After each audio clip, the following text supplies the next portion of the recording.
नमस्कार दोस्तों, चलिए जानते हैं बिहार की फटाफट 50 बड़ी खबरों को सिर्फ 10 मिनटों में। लेकिन उससे पहले आप यह वीडियो किस जगह से देख रहे हैं हमें कमेंट में जरूर बताएं।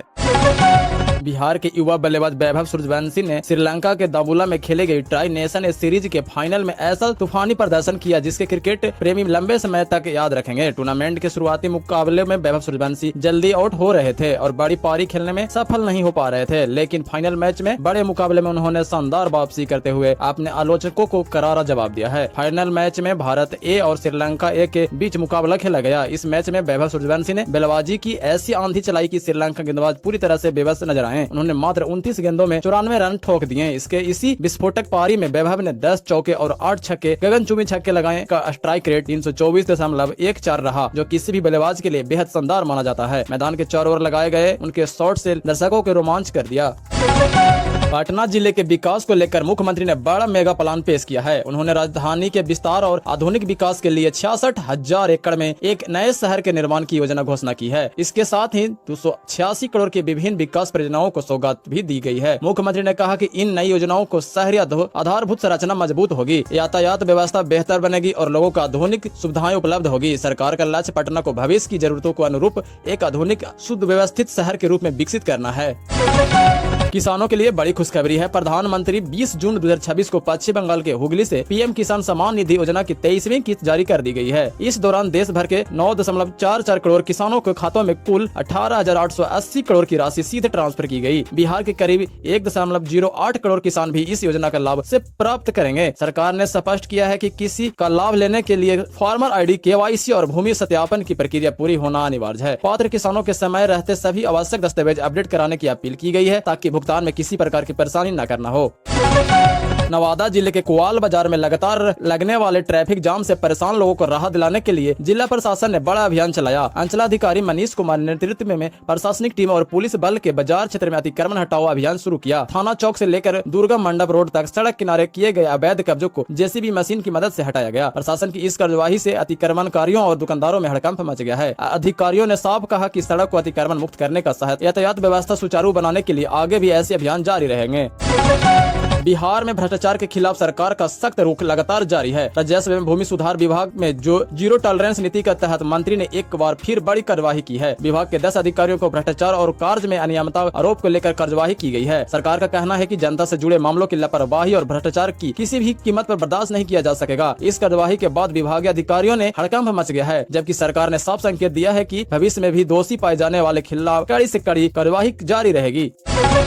सुनो दोस्तों, आज की वीडियो में एक लकी सब्सक्राइबर को मिलेगी फ्री मोबाइल या लैपटॉप। तो जल्दी से वीडियो को लाइक करो, चैनल को सब्सक्राइब करो और कमेंट में अपने जिले के नाम लिखो। क्या पता अगला लकी विनर आप ही हो।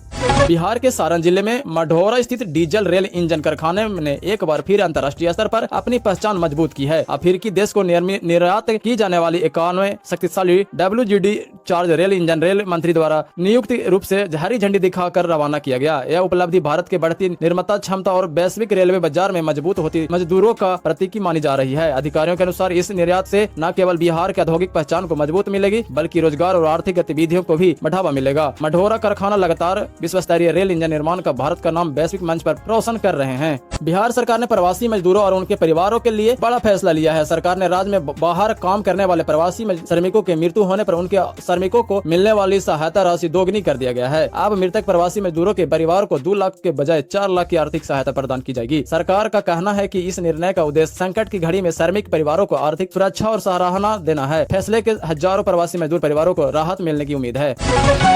वैशाली जिले में जमीन खरीदने वाले को अब पहले से ज्यादा कीमत चुकानी होगी। जिला मूल्यांकन समिति ने जमीन की सरकारी न्यूनतम मूल्यांकन दर यानी MBR में बड़ी बढ़ोतरी कर दी है। नए नियमों के अनुसार शहरी और पेरिफेरल क्षेत्रों में जमीन की सरकारी दर दोगुनी कर दी गई है, जबकि ग्रामीण इलाकों में इन्हें 1.6 गुना बढ़ाया गया है। इस फैसले के बाद जमीन की रजिस्ट्री और खरीद बिक्री पर खर्चे बढ़ जाएंगे। प्रशासन का कहना है कि नई दरें मौजूदा बाजार मूल्य के अनुरूप तय की गई है, जिससे राजस्व संग्रह में भी बढ़ोतरी होगी। हालांकि आम लोगों को खरीदारों पर इसका सीधा असर पड़ने का संभावना है। बिहार के मुख्यमंत्री ने नगर विकास एवं आवास विभाग की कई महत्वपूर्ण परियोजनाओं का उद्घाटन और शिलान्यास किया। इस दौरान उन्होंने 238.75 करोड़ की लागत से तैयार विकास योजनाओं का उद्घाटन किया, जबकि 47.48 करोड़ की लागत से वाली 47 नई योजनाओं का शिलान्यास भी किया। इस परियोजनाओं में शहरी आधारभूत संरचना, सड़क, जल निकास, पेयजल और अन्य नागरिक सुविधाओं से जुड़े कार्यशैली की मुख्यमंत्री ने कहा कि इस योजनाओं के पूरा होने का शहर में रहने वाले लोगों को बेहतर सुविधा मिलेगी और शहरी विकास को नई गति मिलेगी। बिहार सरकार ने राजस्व कार्यों में लापरवाही बरतने वाले अधिकारियों के खिलाफ सख्त कार्रवाई जारी रखी है। राजस्व एवं भूमि सुधार विभाग ने गोपालपुर के पूर्व अंचल अधिकारी राजस्व किशोर शर्मा की पेंशन में 5 वर्षों तक 10% कटौती करने का आदेश जारी किया है। विभागीय जांच में राजस्व कार्यों के निष्पादन में गंभीरता, लापरवाही और प्रशासनिक उदासीनता के आरोप सही पाए गए थे। इसके बाद यह कार्यवाही की सरकार का कहना है कि जनता के जुड़े मामलों में किसी भी तरह की लापरवाही बर्दाश्त नहीं की जाएगी और दोषी अधिकारियों के खिलाफ आगे भी कड़ी कार्रवाई की जाएगी। बिहार में औद्योगिक विकास को नई रफ्तार देने की दिशा में बड़ा कदम उठाया गया है। बिहार औद्योगिक क्षेत्र में विकास प्राधिकरण यानी बियाडा ने राज्य के 30 नई फैक्ट्रियों की स्थापना के लिए 26.59 एकड़ भूमि आवंटित की है। इस योजनाओं के माध्यम से करीब 627.83 करोड़ का निवेश होने की उम्मीद है। सरकार का मानना है कि इससे राज्य की औद्योगिक गतिविधियां बढ़ेगी, नई रोजगार के अवसर पैदा होंगे और स्थानीय अर्थव्यवस्थाओं को मजबूती मिलेगी। यह पहल बिहार को निवेश और उद्योगों को क्षेत्र में एक मजबूती अवगत बनाने की दिशा में महत्वपूर्ण कदम मानी जा रही है।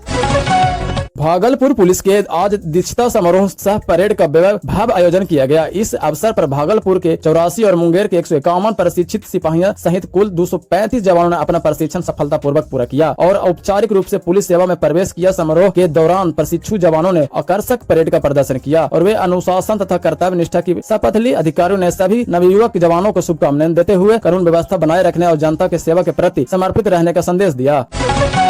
बिहार में पंचायत चुनाव को लेकर बड़ी जानकारी सामने आई है। पंचायत राज मंत्री ने स्पष्ट किया है कि राज्य में पंचायत चुनाव निर्धारित समय पर ही कराए जाएंगे। उन्होंने बताया कि चुनाव की तैयारियां शुरू हो चुकी है और राज्य निर्वाचन आयोग द्वारा आरक्षण पोषण तैयार करने की प्रक्रिया जारी है। मंत्री ने कहा कि सरकार निष्पक्ष और समन्वित तरीके से चुनाव संपन्न कराने के लिए प्रतिबद्ध है। आरक्षण आरोप अंतिम रूप लेने के बाद चुनावी प्रक्रिया को और गति मिलेगी, जिससे पंचायत स्तर पर लोकतांत्रिक व्यवस्था को मजबूती मिलेगी। बिहार के सरकारी स्कूलों में पढ़ने वाले लाखों विद्यार्थियों के लिए बड़ी खबर सामने आई है। मुख्यमंत्री पोशाक योजना के तहत अब डीबीटी यानी सीधे बैंक खाते में राशि भेजने की व्यवस्था की जगह विद्यार्थियों को 2-2 सेट सिली हुई स्कूल ड्रेस देने की तैयारी चल रही है। शिक्षा विभाग ने इस प्रस्ताव को लेकर जीविका से समृद्धि मांगी गई है। यदि यह योजना लागू होती है तो छात्रों को तय समय सीमा पर एक समान और गुणवत्तापूर्ण पोशाक उपलब्ध कराई जा सकेगी। सरकार का मानना है कि इससे पोशाक वितरण व्यवस्था अधिक पारदर्शिता और प्रभावी बनेगी तथा विद्यालयों को सीधा लाभ मिलेगा, विद्यार्थियों को सीधा लाभ मिलेगा।